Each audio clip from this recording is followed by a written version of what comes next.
behind the 6-1 Seahawks. So, Skip, you have been saying the Bucs are the best team in the NFC. Did they prove it last night? They had already proved it by blowing out Aaron Rodgers and company 2 weeks ago in Tampa and by blowing out the Raiders in Vegas the week before. Last night, they did what a Super Bowl team does. They went on the road against an inspired opponent while looking ahead to their grudge match, their revenge game against New Orleans next Sunday night, and they beat the Giants with their C game as a 12.5-point favorite at Giant Stadium. All you need to know is the experts, the odds makers, have already installed the Tampa Bay, what used to be Buccaneers, as a 4.5-point favorite over the New Orleans Saints. That's showing you high regard for Tampa Bay. Wasn't the Saints 4-point favorite over them at opening day? I don't remember, but that was with no preseason games, only virtual OTAs, and Tom Brady throwing to these receivers in some public park, and they got run out of the park. And right? that we didn't know, and we didn't know if we still don't know if Michael Thomas is going to be back. Is Emmanuel Sanders going to be back? So I'm sure the odds makers are factoring that into the equation. Well, last night there was no Chris Godwin, and obviously there was no Antonio Brown because he was in Tampa getting ready to be eligible for next Sunday night.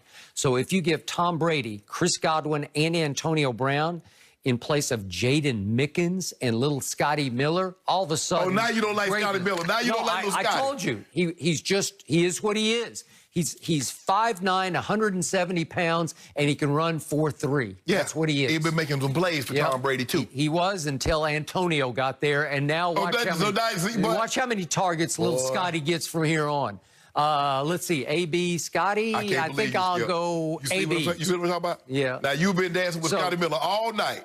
I told you he was coming, and I was right about it. Nobody even knew who he was in the offseason. I said, you better beware of little Scotty Miller. And now you going. Now you want to kick him to the side.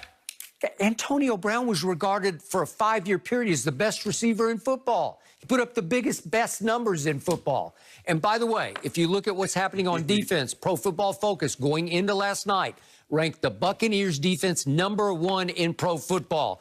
Second in sacks after last night. They have the second-best point differential to Kansas City, so they have the best point differential in the NFC, and they are tied for the lead in takeaways in the National Football League. That's a recipe not for disaster, for Super Bowl success. And by the way, ladies and gentlemen, the Super Bowl will be played in Tampa Bay this year. Unfortunately, your team won't be there. Look, Skip, if anything, it's just a wake-up call to let you know that Tampa is not as good as they think they are, is that they think they can just trot out there and just people are going to roll over. That's not going to happen. Look at Seattle. DK Metcalf and Russ right now, Skip, they're unstoppable. And I don't know what Russ was thinking when he didn't really target him, Skip, against the Cardinals. It seemed like Lockett was the guy they were going to, because I think Lockett ended up with 15 catches, 200 yards, and 3 touchdowns. But you watch Sunday, DK Metcalf, Tampa ain't got nobody that can do anything with him. The thing is with Tampa is that they put him in some amount of pressure. They will blitz those linebackers, and you better not miss, because Devon White, he can run. And he's a thumper. He's coming with bad intentions. So can David. Is there a better pair of linebackers in the league? Not right now. Not right now. No. They flow from side to side and getting pass coverage. And he blitzes. I don't know if I can recall a middle backer blitzing as much as White. But when he gets there, he normally going to get the quarterback on the ground. A little delayed blitz last night, and he just hammered Danny Dimes. Yeah. That's Deion Lewis's guy. Even if he delays, if he goes to concession stands and come back with Coke and popcorn, you could need to ask him why he didn't bring you a hot dog and be ready to meet him in the A-gap. His mind drifted over to the left side. You can't do that. And all of a sudden, here he came. Exactly. So they have some look, no team is perfect. No team is flawless. But you're going to have to play your best. But, Skip, it's not like this is a foregone conclusion. No. You want this to be a coordination, and it's going to be anything but your day coming. And it might just happen Sunday night. I think your day has already arrived. I think I just might. This is Tampa Bay's year. If Michael Thomas playing, because he might punch somebody from Tampa, I might take him. Yeah. I respect New Orleans, but this is grudge match. Emmanuel Sanders might be playing. Yeah. Oh no, I might have to get me a couple of cases. Really? Yeah. Yeah. Since I've been winning the last couple, you know, I wouldn't. You know, the NBA and your Cowboys. You just stop betting me cases. See, it should be mandatory. You got to bet one case a week on the Cowboys. That should be mandatory. I offered you a one-case bet. I was going to take the Eagles and give you 10. No. I offered and you didn't take. I don't want no Cowboys. Oh, yeah.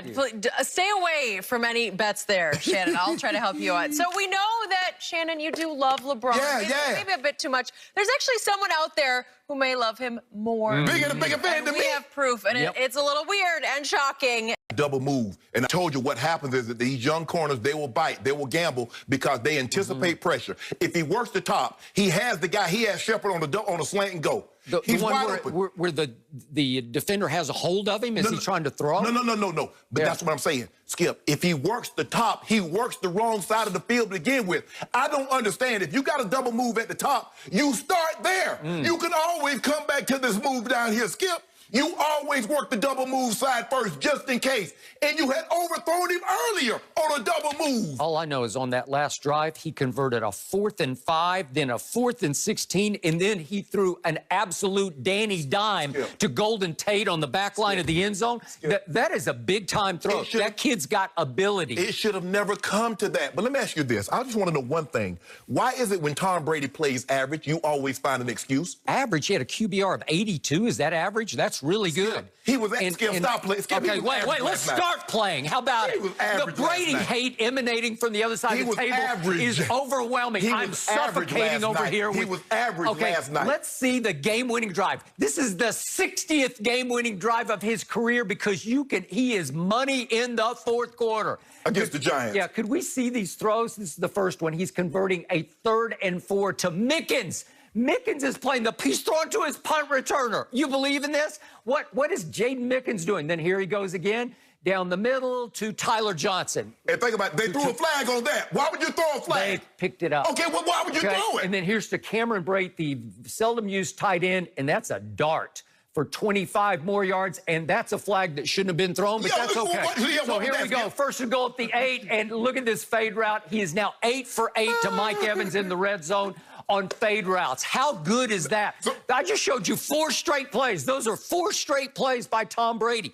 And one of them, there was actually one play in between when they got a holding. So one of them, the throw to Tyler Johnson came on 1st and 20. It is money, money, money. And this man says average. Okay. And listen, the New York Giants on defense, do you realize they're tied for 7th in sacks, so they can bring heat. They had 18 going into the game. They got 2 more last night. Tell me that Jabril Peppers is no good at safety because he was all over the field. He had 10 total tackles last night. Tell me James Bradbury is no good at corner. All he is the best corner in football. Graded by Pro Football Focus. Okay, well, all I know is... So let me guess. So you taking Bradbury over Gilmore. You taking Bradbury over Pat Peterson. He's playing the highest level. He's playing the highest level. Well, how about Logan Ryan? Is he any good? The man who made the tackle to put my quarterback, Dak Prescott, out for the season. And how about Blake Martinez? Every time I looked up last night, he's making another tackle.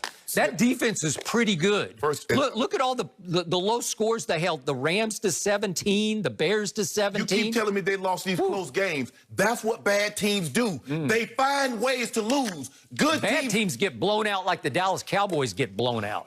That's bad team. Skip.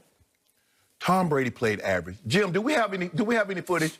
Do we have any footage from last night? Any footage? Yeah, I just want to see a few things. So because I just want to see this. I don't even want to talk. How long was Mike Evans open? That was a hellacious great throw. That was just good defense. It was no good defense. Come on. What are you talking about? It hit him right in the hands. Peppers got there and knocked it away. Look how long Mike Evans is open. Mike Evans is open. He has to stop for the ball. It. That's the biggest hyper criticism I've ever heard. I'm glad you showed that play. I am. I'm glad you showed it. What about that right there? Okay, he didn't like what. Do you want another pick six? Do you want another pick six? So if he throws the ball, you hate throwaways. What do they always say about Tom Brady? The people who really know football say he is best at missing his incompletions. that aren't dangerous. Well, he's a careful misser. Well, I don't know anything about football, but this is what I do know. I know you killed Aaron Rodgers for throwaways. When Tom Brady throw the ball away, oh, what do you want to do, throw a pick six? Okay, Aaron Rodgers, for 4 straight years, led the league by far in throwaways. Who led last year? Because he'll just take a look and say, Who led last year? I don't love Who this. led last year? Who had the worst receiving core in football last year? Well, who did? It's another excuse. Okay, well, Aaron Rodgers didn't have the worst receiving core in football. The Bucs won.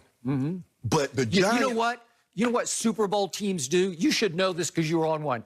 When you have your C game, when you're looking ahead to an arch rival game the next Sunday night, if